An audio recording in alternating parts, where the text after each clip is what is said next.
So I'm very pleased to welcome Craig Thaine as this afternoon's presenter.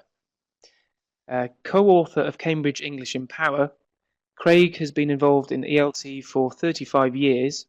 He is Cambridge DTEFLA qualified and also has an MA in Applied Linguistics.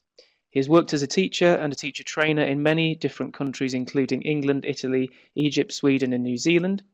He is Director of Teacher Training at Languages International in Auckland and is a Cambridge English Language Assessment Teaching Awards assessor for both the CELTA and Delta schemes. Craig has extensive experience developing and teaching English language courses to adult learners, including ESP and EAP courses. Craig is co-author of Real Listening and Speaking Level 2, 2008, as well as being author of Teacher Training Essentials, 2010, and Cambridge Academic English Intermediate 2012. So thank you very much, Craig, for being with us today, and over to you. Thank you very much, Simon, for the introduction, and good afternoon, everyone. Thank you for joining us for this webinar. It's lovely to be here in the UK. Not so lovely from the point of view of the weather. It's a bit colder than New Zealand, but it is nice to be able to deliver this webinar at a time that is a little bit more congenial for people on this side of the world. So I'm currently visiting the UK and delivering this webinar from Cambridge, rather than from Auckland, where I have often delivered webinars before.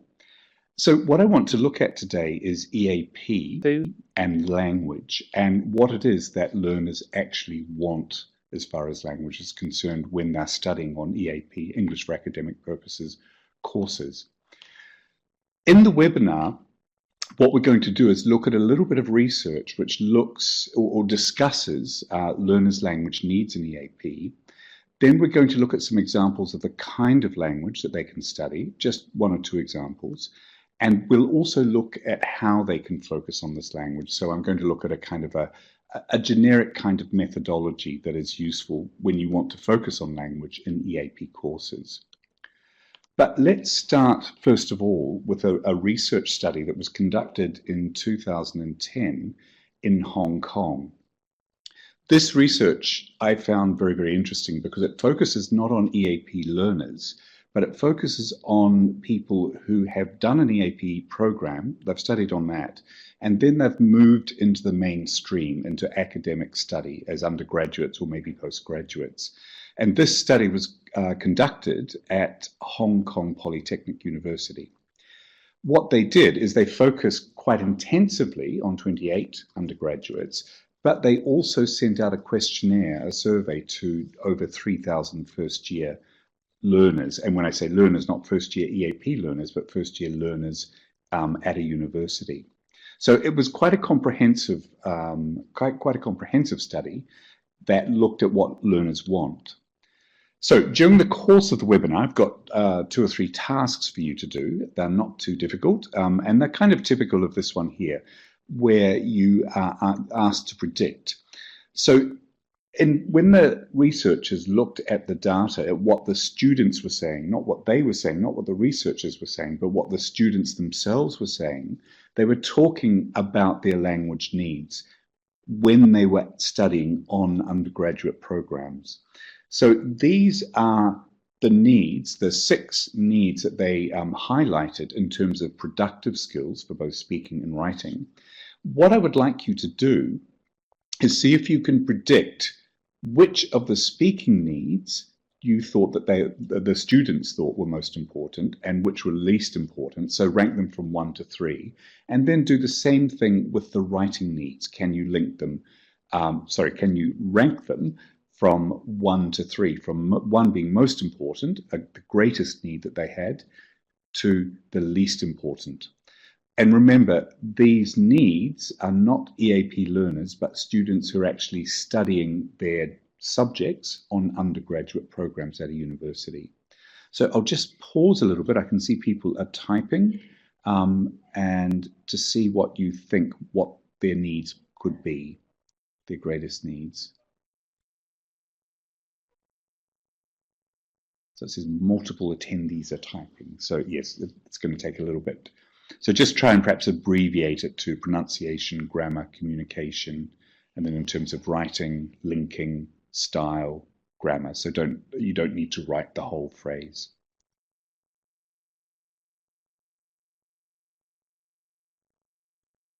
The reason I was particularly interested in this research and this study is because often we teach EAP learners on EAP programs, and then they kind of go off, and often we never kind of see them again, and we don't get an opportunity to find out what they think, how they're doing. So I felt that this research study was particularly interesting and particularly useful, because ultimately what we need to be doing on EAP programs is thinking about what's going to be important for learners once they actually graduate into the mainstream in a university.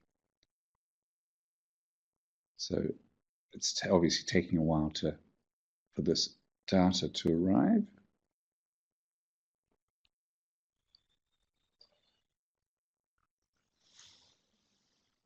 Okay, so some of them are coming through. Great. All right. Great. Fantastic. Lovely. Okay. No, there's some really good guesses there. Excellent. Excellent. Sorry, it took a while for that information to come up on my screen. So let's move on, and I'll show you now what these students indicated. So in terms of speaking, they felt that their greatest need was accuracy-based, their ability to actually use grammar and speak accurately. Then the second most important thing was communicating ideas, and then pronunciation was third. And then when we look at writing, using grammar correctly and linking sentence smoothly were kind of first equal, and then style was the second most important thing.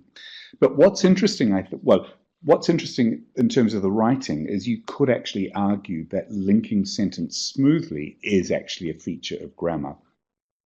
So if you think of it in that way, what we can see is that with both spoken and written language, these learners who are in the mainstream are signaling that they still have significant grammar needs in terms of the language that they need to produce in an academic context. So that's one point, and I'd just like you to remember that. I'd now like to move on to a second study. In this study, it was carried out by Ali Hinkle in the US, and what she did is she got essays from both native speaker and non-native speaker students who were studying on undergraduate programs. Now, these essays, all of them, were mostly accurate. So what she wanted to do was an analysis of the grammar, the language that was used by the non-native speakers and the language that was used by the native speakers. And she wanted to do a very direct contrast to see if there were any differences. But she wasn't interested in accuracy. And in fact, if you read these two examples here, both of the examples are accurate in terms of their language use.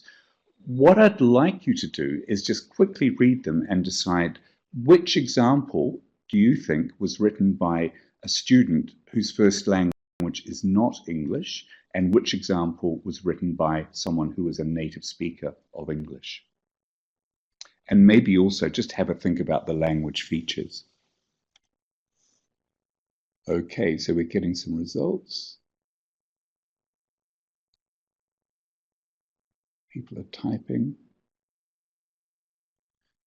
So some people are typing one. I assume that you mean that's the non-native speaker. Yeah. Okay, good. Okay, that's excellent, because in fact I think just about everyone has guessed correctly, or probably I shouldn't actually say guess, because you've been able to perhaps analyze and think a little bit about the language, and everyone has identified correctly. And in fact, example one was written by a student whose first language is not English, where example two was written by a native speaker. Now, what I've done here is I've highlighted in red just a couple of language features which Ali Hinkle pointed out as being a way of determining which was written by a native speaker, which was written by a non-native speaker. And what she's focusing on here is the idea of complexity. So if you look at example 1, you've got some cognition verbs, want, like, want, which are quite simple. And this was a very clear feature, that this kind of simplicity of lexis, as opposed to the native speaker who uses the verb avoid, which of course is just really another way of saying I don't like. They don't like speaking in class, they avoid speaking in class. But what was really critical in terms of identifying what the native speakers were doing differently was that there was a far higher incidence of complex noun phrases used by native speakers, whereas the non-native speakers tended to use quite simple noun phrases. As a result of this, she reached this conclusion that non-native speakers have language which is less complex.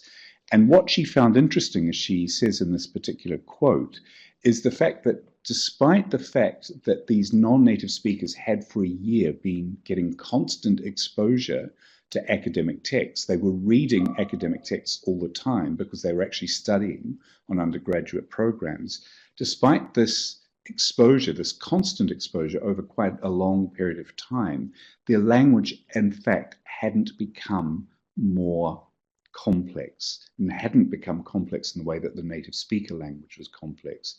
And she felt that this, in fact, slightly inhibited their ability to make good progress in terms of their academic endeavors, this lack of complexity in their language. And the simple exposure didn't help them. Here is a comment from the Evans and Morris study, the Hong Kong study that we started with. And again, they also are looking at this issue of complexity. And what they're saying here is we can only use some simple words to express ourselves rather than use a large range of words with similar meanings to express ourselves. So here there's an idea of complexity, but also a suggestion of range as well, that they feel that their range of language in terms of vocabulary, but also in terms of grammar, is somewhat restricted. And these comments come from EAP learners at the school I work for in Auckland. They were at intermediate level, but they also, if you look at these, they're also quite concerned about grammar, and in particular the relationship between grammar and writing and being able to express themselves well. So I think that what comes through from all of these studies is this, this need that learners have for grammar. And remember, we're now looking at EAP learners, but most of these studies actually refer to students who are studying in the mainstream. What Evans and Morrison concluded was that freshmen, in other words, undergraduates, they still need particular assistance with academic writing, notably style, grammar, and cohesion, and technical vocabulary. So they are saying that once students have actually graduated into off EAP programs into undergraduate programs, they still have significant language needs, and a lot of them focus around grammar. Another way of looking at this is from the perspective of the people who are actually teaching these students. So this study carried out just recently by Shepard et al. In the US, they conducted a survey that looked at attitudes towards students who are non-native speakers, who didn't have English as a first language. And they found that the faculty staff, in other words, lecturers and tutors who dealt with these learners, expressed concern about the oral communications skills of international students. So you've got this idea of a negative perception because they feel that the learner's language is not good enough. And what they go on to conclude is that grammar need. These students, I think they kind of are aware of the fact that the faculty staff don't see them as being strong in language, and that means that they lose confidence, and therefore they feel that there's kind of a lack of respect for their ability, their actual knowledge about their subjects because their language is actually inhibiting them. So this is kind of holding them back again from being successful in their academic study. So from all of this, what we can conclude is that students, once they move on to undergraduate programs, still have concerns about both their speaking and their writing. They do want to be more accurate, but perhaps more importantly, they want to be more complex and more sophisticated in an academic context. And I mean, it's quite clear. I mean, you don't have to know about EAP to know that language, when you're using it in an academic context, does need to be more sophisticated and more complex, because it would be the same for those learners in their first language. Also, the other key thing is that these students often feel undervalued in academic settings, and that their language is kind of holding them back, and they're not valued, and their actual content knowledge, their subject's knowledge, is underrated. So, I've talked a little bit about language skills, and I'd like to focus on two areas of language systems, grammar and discourse. I'm not going to focus on vocabulary in the rest of the webinar because a compatriot of mine called Avril Coxhead, who is responsible for the academic word list, she has covered this in far greater depth than I ever could. The other thing is I have looked at phonology separately, and maybe a little bit later on, sometime next year, I could perhaps give a webinar looking at English for academic purposes and phonology. So for today, I really just want to focus on grammar and discourse. So let's look at what kind of preferences EAP learners might have as they're actually trying to improve their grammar before they actually go on to study at university. So John Gardner at the University of Sydney carried out an action research project in which he asked his EAP learners how they liked focusing on grammar, how they liked studying grammar. And he listed these 5 different activities as ways of studying grammar. Some of these the students liked, others they didn't like. So what I'd like you to do is identify 3 learner preferences from the list. So which of these 5 things, which 3 do you think the students in John Gardner's study liked, and which 2 did they not like? So choosing between card games or quizzes, rules without examples, noticing an academic reading text, in other words, noticing grammar in academic reading text, grammar exercises on computer, and examples of grammar that are contextualized in examples. So see if you can predict which ones they liked. Okay, we're getting a mixture, but 1, 3, and 5 do seem to be, you think, are the ones that they actually liked. Okay, 5, 4, and 1, 1, 3, and 5. Okay, so let's have a look. What are the answers? So in fact, 1, 3, and 5, a lot of you guessed really, really well. So what is interesting here is the fact that students don't like examples they don't like rules without examples. They like actually to have some examples of any kind of rules that they're looking at. The other interesting thing is that they weren't so keen on exercises on computer, and in the study what the students actually said, that they felt that doing exercises on a computer wasn't significantly different from doing exercises on paper, particularly if you're doing a grammar exercise. Perhaps the only thing I would perhaps question about that is that the study was carried out 5 years ago, and computer information technology perhaps has moved on since then. And I think maybe if you did that same quiz with those learners, you may get a slightly different answer in number 4. But the other thing that I think is interesting is the fact that EAP learners do like some games and quizzes from time to time. And their comment was that, you know, the study is quite heavy going, So they actually like to have fun from time to time. So, you know, sort of once or twice a week, it's quite good if they can if the teacher can turn a grammar activity into some kind of game, like, I don't know, a noughts and crosses game or some kind of competition or something along those lines, just to keep them motivated. So that was interesting. So what we can, I guess what we can see from that is that learners seem to prefer language that is authentic. And obviously, they like to see, if they're going to focus on grammar, focus on language, they like to see it contextualized in academic texts. And they don't want just sentence level examples.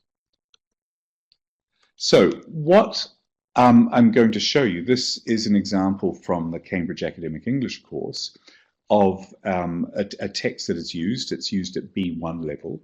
This text focuses on background to the Great Depression in the 1930s, the stock market crash in the US. And then in the second paragraph, you can probably see that there are some examples of the past perfect. So here is some authentic language. I found this particular text in an economics textbook at the University of Auckland Library and included it in Cambridge Academic English course. So this acts as a vehicle, as a context for the past perfect. Now, here is another task. This is one possible way of actually focusing on the grammar in that text. You've got the two examples that are taken from the text on economics, and you could show the examples and give the rule. Now, I myself would not be so keen on this example, this way of actually dealing with the grammar. So to my mind, it's problematic. So what I'd like you to do is have a look at this and see if you can think about what could be problematic about this approach. So you students read the text, you highlight the examples of the past perfect, and then give the rule. You explain the rule. What could be problematic about this approach to dealing with the grammar? So I'll just pause for a moment while you're typing.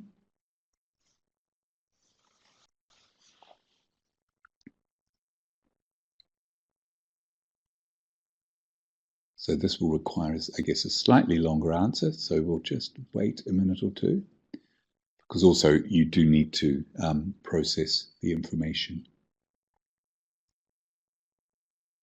So I should add that this is not how the language is dealt with in Cambridge Academic English course. Okay, good. They can misinterpret the meaning, issues to do with active or passive voice. And then Yulia has mentioned that it's just explanation. Yeah, these are all really good ideas. Thank you.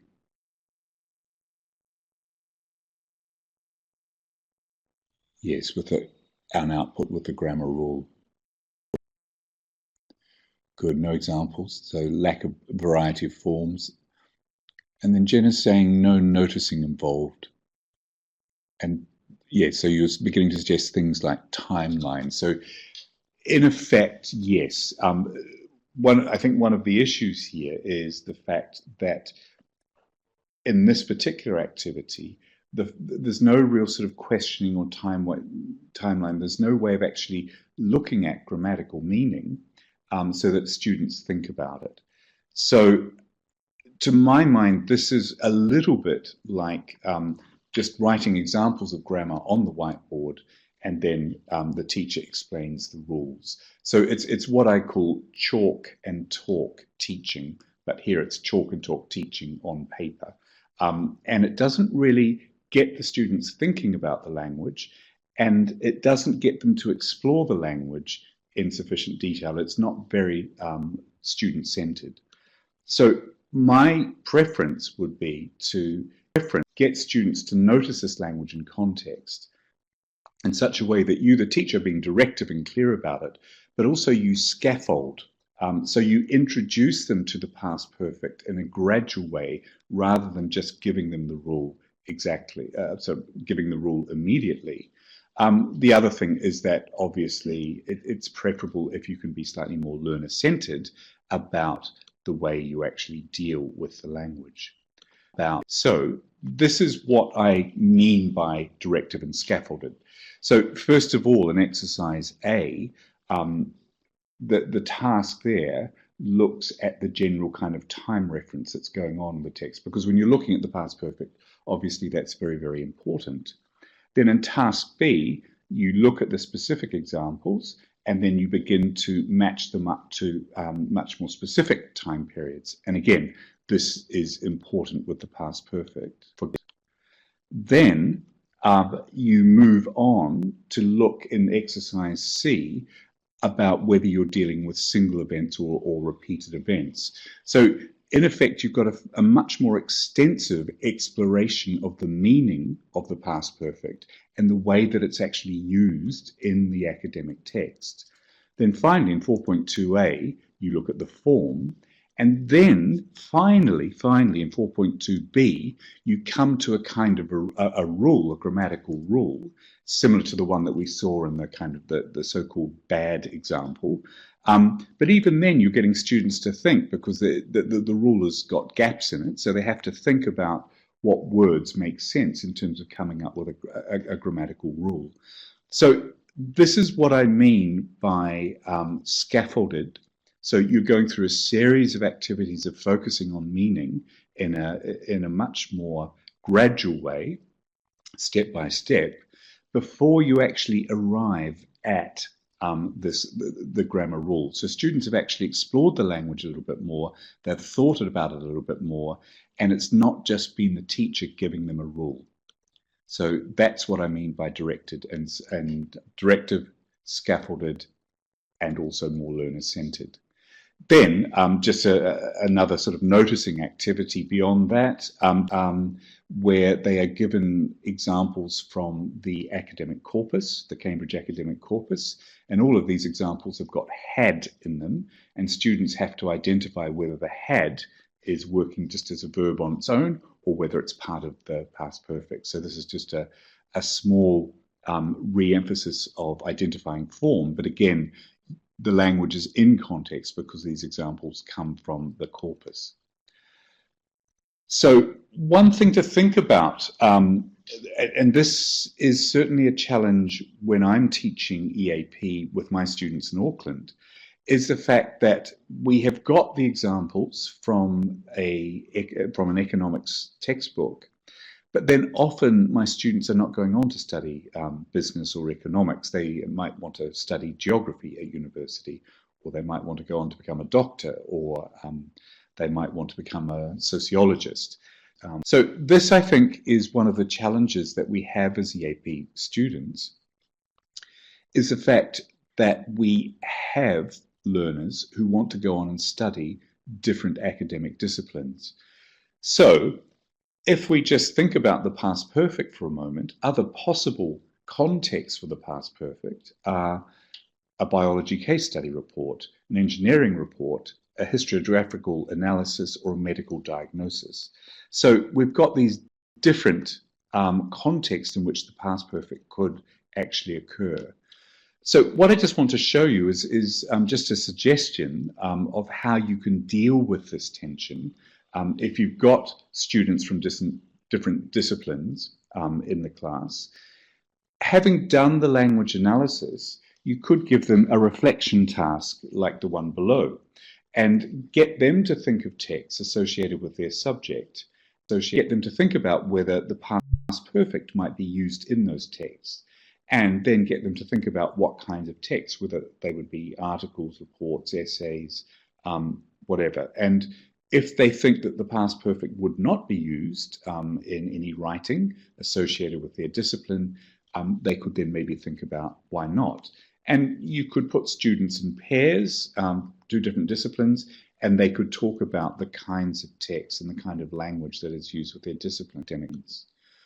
Alternatively, you could offer a homework task where you ask students to actually find an academic text where the past perfect is used, and they just bring that example, those examples of the past perfect, maybe just an excerpt from the text, and they bring that to class and present it to each other in small groups.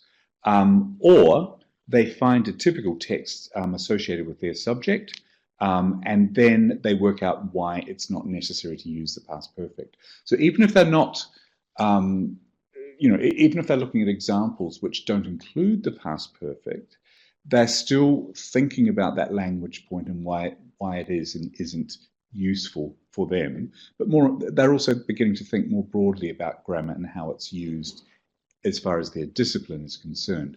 So this is one possible way, a very simple way, of including a multidiscipline approach when you've got a mixture. Obviously, if all of your EAP learners are going to go on and study engineering, that in some ways makes your life a lot easier, because it means that you can just go and find texts that are associated with engineering and use those as your context for the grammar. So that would be a preferable way of doing it. But in my experience, it's more often the case that you do get a multidiscipline group of students, and so you do actually have to juggle this in some way. So those are just a couple of ideas of how you could do this. So as a result of that, we can arrive at some general principles of how to go about noticing grammar on EAP courses. So obviously we want a context, which is an authentic context for the language. We want to highlight that language in a way so that it's clear to learners, so that they actually know what they're looking at, making it directive in that way. Then we want to give them these, as I've said, logically sequenced tasks that scaffold their learning, and not just say, okay, here's the grammar point, here's the rule, and sort of give them everything. Rather, I think it's better if we actually engage them in a cognitive way, but in a way that is not too challenging, so they work through a series of activities. And this would obviously include a guided discovery element, because that means that it will engage students in a cognitive way, but also restrict the use of meta-language so that learners aren't overwhelmed. So in the kind of bad example, we went for examples of the past perfect immediately to a grammar explanation, which involved a lot of grammatical meta-language, a lot of terminology, whereas the more gradual approach led up to that in a more gentle way. It wasn't a sort of a deep end into the grammar. And obviously, if you've got these activities and tasks, learners can actually do these together and help each other and talk about the language. And then at the end of that process, you can, if necessary, provide a subject-specific reflection task with follow-up homework. I'm not saying you necessarily need to do that all the time to have a subject-specific task, but I think it's important from time to time to acknowledge that learners are doing different things, are studying different subjects. So these are some general principles of grammar noticing. Okay, so now I've looked at grammar, and I'd like to move on to looking at discourse. These three texts, text A, text B, text C, are in fact all talking about the same information. One of them is an academic article, one of them is a government report, and one of them is a newspaper article. So now I'm going to put a certain amount of pressure on your ability to skim read, to just read. So I'd like you to just read these three texts and decide which is the academic article, which is the government report, and which is the newspaper article. So as you're reading, I should mention that this material here comes from some new EAP worksheets that we've been working on for this past year, which are going to match units of Cambridge English and Power. So these will be put up online in January of next year, and they will be freely available. So that's something nice, something that's free. And for every unit of Empower from B1 to C1, there will be an EAP worksheet. So this particular worksheet, this is just a small part of one of the worksheets, is aimed at B2 level. This is one of the B2 level worksheets. So let's have a look. Yes, good, some accurate guesses there. Okay. Great, so yes, so text A is the government report. Text B is the academic article, and text 3 is the newspaper article. So I think that text C, that is fairly easy to identify. I think that the difference between text A and text B is not so black and white. It's not so straightforward. So there's the answer. So in the worksheets, we actually get students to do the very task that you did, but they have to determine which text is the report, which is the article, the academic article, which is the newspaper article. They also have to identify whether the three texts are talking about the same information or not. Then, as a slightly more intensive reading task, they have to go back and try and look at what some of the differences are between these three genres. And we give these four categories. So they have to look at it in terms of what information is given in each text, whether the language is formal, neutral, or informal. They also have to look at specific grammar features, pronoun use, noun phrases, and they also look at some of the vocabulary that's used. So in effect, we give them four different criteria in terms of doing some kind of analysis of those texts. It's okay, I'm not going to get you to do this task. We can go straight to the answer. Sorry, if I can click. Oops, jumped. There we go. So this is the answer.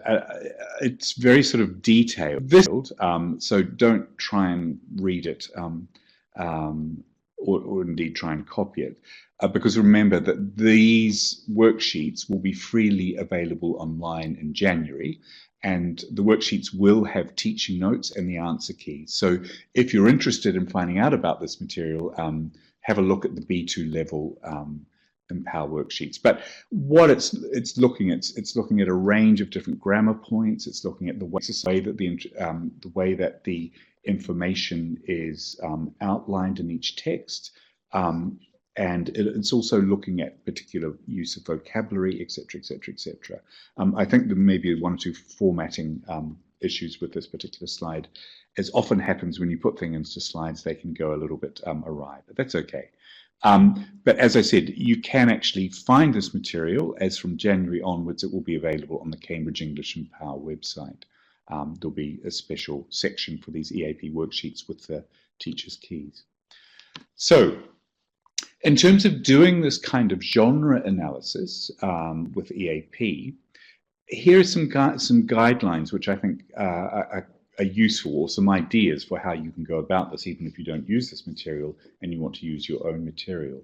So I think it's a good idea to focus on excerpts, particularly when you're doing some kind of contrastive analysis, because obviously if you do a whole text, an academic text, particularly an academic article, can be very, very long. And of course that would be a little bit disheartening for learners and would be too much information for them to process. So I think it's a good idea just to focus on excerpts from different genre. So one way of doing it is, as we looked at in the three texts in the previous example, is you look at the same information and how that information is articulated in different genre. Or you can take a similar genre, like a report, and look at how that how a report is written in different disciplines. I mean, you could say that, why should someone who is studying engineering, why would they want to look at a psychology report? I think the broader issue here is that it's good for students to develop wide genre awareness, and often by looking at what is done differently in another discipline will highlight what needs to be done or what the conventions are in their discipline. I think it's useful. You can do this kind of genre analysis with written language, but you can also do it with spoken language and maybe look at different lectures, or the difference between a lecture and a presentation and the kind of language that's used there. It is an opportunity to really focus on things like the style, the register, discourse patterns, like general, specific, or problem solution. And you can also look at particular genre features of whether they use headings and subheadings, that kind of thing. By providing specific language features that can help learners, particularly when you're starting out. I mean, at a very low level, you might actually just get students to look at one feature like headings and use of passive, or use of relative clauses or something along those lines. So give them actually specific guidelines.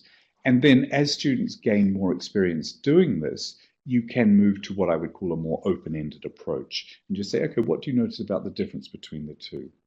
And obviously, it would be nice if you could get students doing this outside the classroom, but you would need to actually give them some support and some guidance in terms of finding texts in the library in your school or indeed online. So the final thing that I'd like to look at in terms of discourse is spoken language. So this research carried out by Shi et al. In an American university, they did a series of focus groups where they talked to non-native speaker students, as well as giving them questionnaires. And what their research highlighted, something that we haven't discussed so far, is that having weak language skills can have quite a negative effect on learners' ability to interact effectively with their native speaker peers.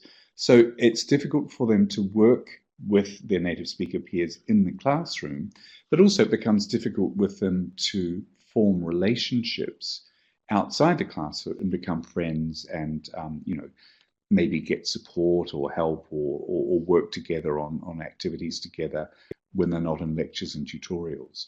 So this is looking at spoken language. So here, this is an example dialogue from the EAP worksheets, the Empower EAP worksheets that are coming out next year. Again, this is pitched at B2 level. And what you've got here is kind of a typical scenario after a tutorial. The three students here, A, K, and E, have been given a task to do. And what they're doing in this conversation, they're negotiating when they're going to meet to prepare the task, because they have to present it at a tutorial the following Tuesday.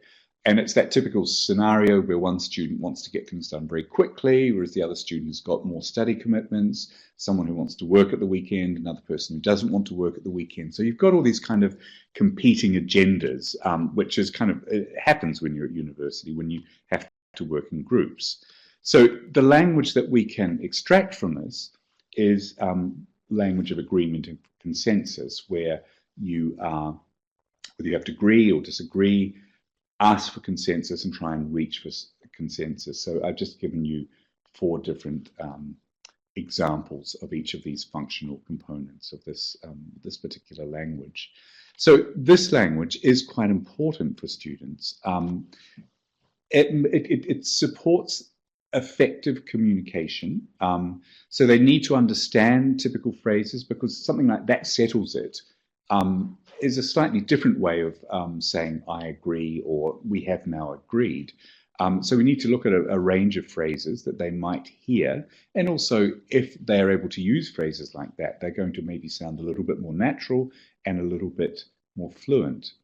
More broadly, you can say that focusing on this kind of language means that students become aware that of the fact that there are different styles and registers in academic communication. It's not just about formal academic essays the whole time. Academic language also involves language that you need to negotiate and navigate university life on a daily basis. But more importantly, it helps them to establish interpersonal relationships with their peers.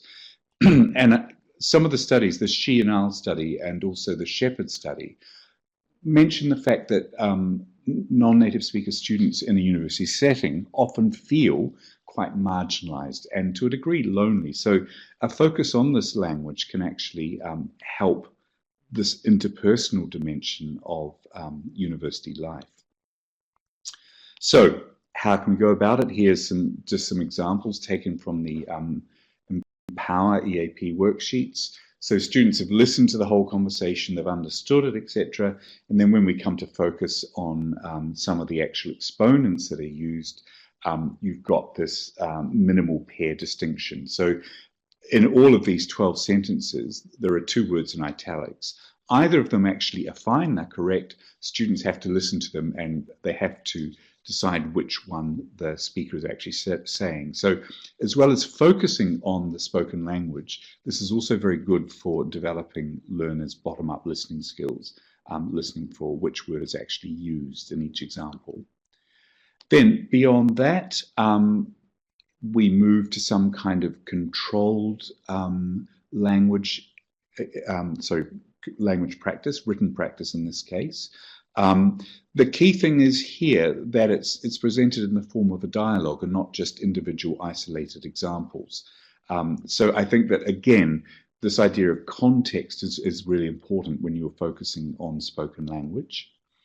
And then eventually we lead to some kind of freer activity, a role play, which is an opportunity for students to use this language, the language of agreement and consensus in a freer way. So, I mean, there's nothing particularly revolutionary about the methodology here. I think maybe what's perhaps more revolutionary, not even revolutionary, but is worth thinking about is the value of focusing on this kind of language. So again, some general principles if you want to focus on spoken language in an EAP context, beyond just presentations. I mean, obviously, you know, the oral presentations are typical sort of EAP language, but looking at this more interpersonal language, once again, provide a context using audio or video. This EAP Empower material will be available next year, but you can easily create your own. With digital technology, it's very easy to actually create your own recordings. Focus on a kind of a coherent functional notional area, a set of functions that are going to be useful, that kind of come together in that context. Highlight some key expressions. The next point I think is quite important. It pays to focus on useful phonology, contractions, intonation, stress, that kind of thing, and then provide some kind of contextualized control practice, and then a freer oral practice activity. So it's an opportunity for students to use that language. And then this can actually, this focus on this language can actually lead to the study skills dimension. Oops, it's jumped. Sorry, I'll just go back. Here we go. So here, it's the study skills focus is looking at the topic of working together. And it's highlighting this idea that, you know, in tutorials and seminars, students are going to actually have to work with other students and listen to what they say and try and agree and compromise to some degree. Because I often have taught learners in an EAP context who come from educational and cultural backgrounds where working together with their peers is less familiar. So this is a nice opportunity to highlight this dimension of academic study that they're going to actually have to deal with in a real academic context. So we've come more or less to the end. Just to summarize, what I'd like to do is just go over the main points of the webinar. And they are the fact that EAP learners are keen to have good language skills. They want to produce both writing and speaking that is appropriate for an academic context, but also is suitably complex. It's not simple language, because obviously the expectation in an academic context is to be more sophisticated in terms of your language use. The other thing that some of the research has shown is that faculty staff have similar expectations. In the webinar, I've kind of focused on these words, and to my mind, when you're looking at language and EAP, these words here are kind of things to bear in mind, that if we're going to deal with language, provide a context, try to make it as authentic as you possibly can, Sometimes it's not possible to make it 100% authentic, but as authentic sounding as you possibly can. It's good to have a variety of, in terms of the different language that you look at, the different genres that you looked at.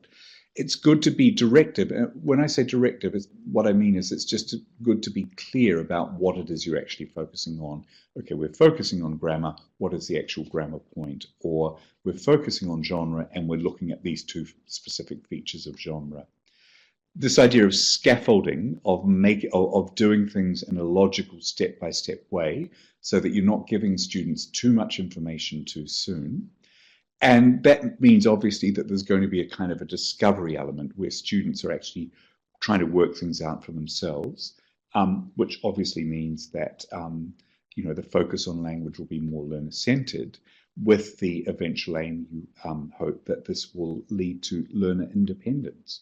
So these, to my mind, are kind of useful things to be thinking about when you're dealing with language in EAP. So we've come to the end of the webinar. What I've put online now are the references to some of the studies that I referred to at different times. So they're there. Okay, lovely. Thank you very much. So I'm now happy to answer please do type in any questions that you may have. if you have them. In the chat, I was looking, and there was somebody questioning what is scaffolding in this context. Now, I think you just then explained it very succinctly, talking about a logical way, a logical way of not giving too much information too soon to students and letting them work out the grammar for themselves to give them a chance to do that. So I think in this context, that's the definition there.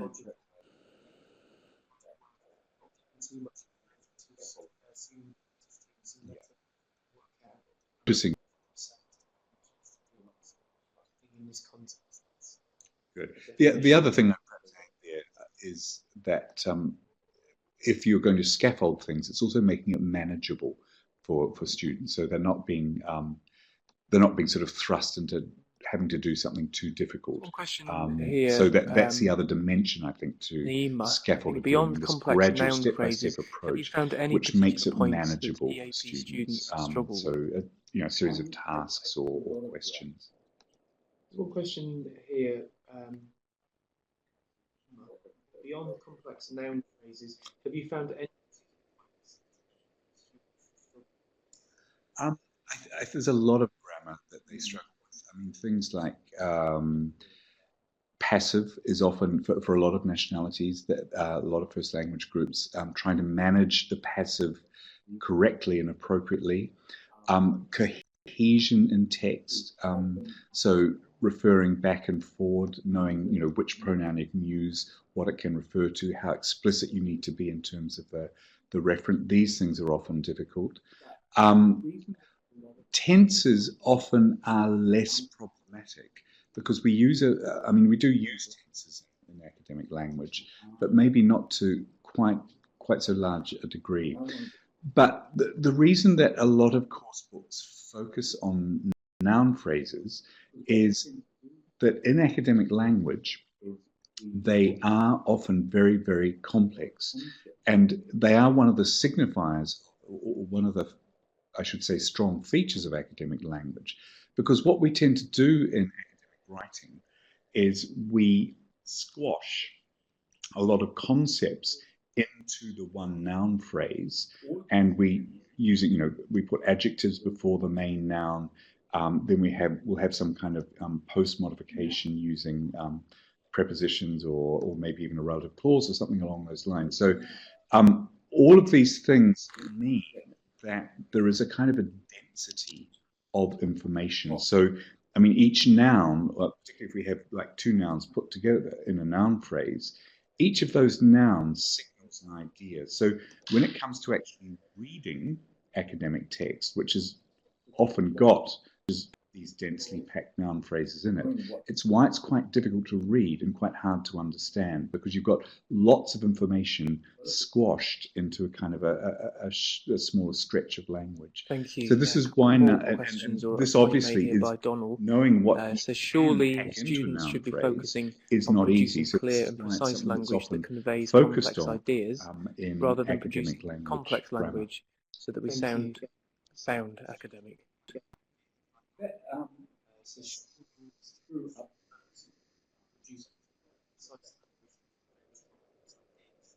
Rather than producing complex language, so that we sound and not sound. That's true up to a point, but if we go back to look at the Ali Hinkle, I mean, I do agree with it. I mean, clarity is important, and I'm not suggesting sophistication so that it becomes like some, I don't know, critical theory, which is really difficult to understand. I'm not suggesting that for a moment. But if you do go back and think back to the Ali Hinkle examples, the language of the non-native speaker example was very clear and very accurate and clearly expressed. But it was interesting that most of you could identify almost immediately that that was the non-native speaker example.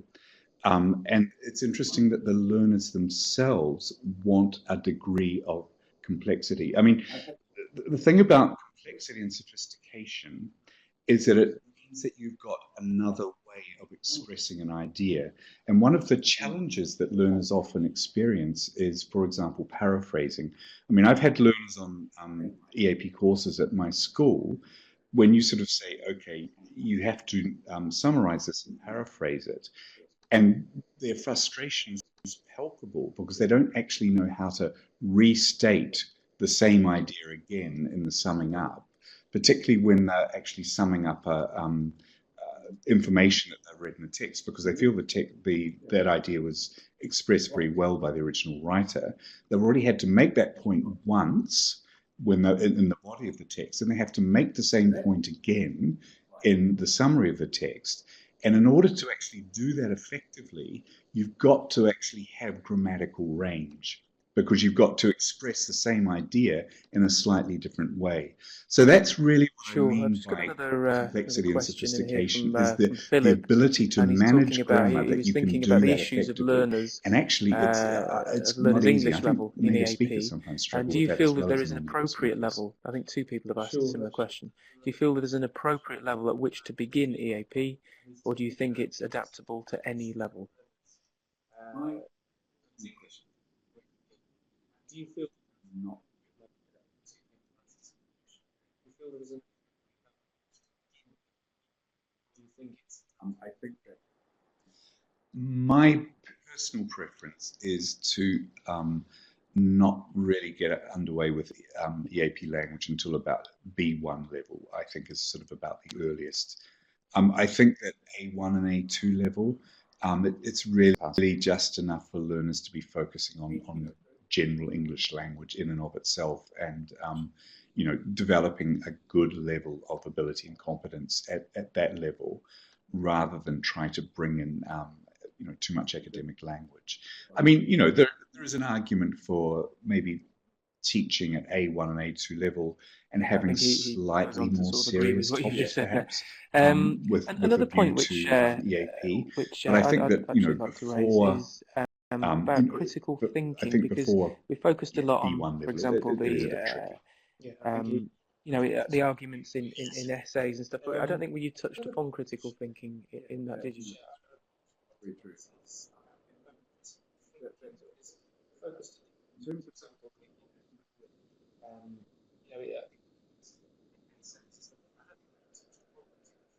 Yeah, that's true. That's very true. And that's a good point. So in terms of because obviously with EAP, we do actually have these other skills that we need to develop in our learners, like study skills, critical thinking skills, etc., paraphrasing, summarizing, making sure that they have main and supporting arguments, all of those things. And in saying that learners need to focus strongly on grammar, I'm not saying that these things are not important. They are. What I would say, I'm just having a quick look through. I think we're just about out of time. Think critically. Yeah, I think we'll have to leave it there today. Thank you very much for attending. And again,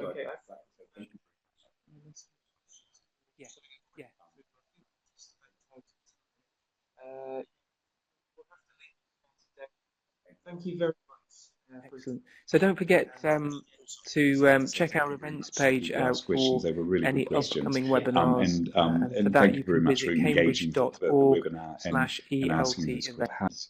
And thank you The everyone. recording of today's webinar should be live on our blog and on YouTube channel as from next week, I believe.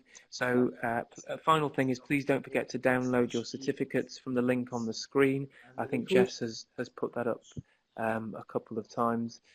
Yeah, there it is already on the left of my screen. So once again, thank you very much to everybody for attending, and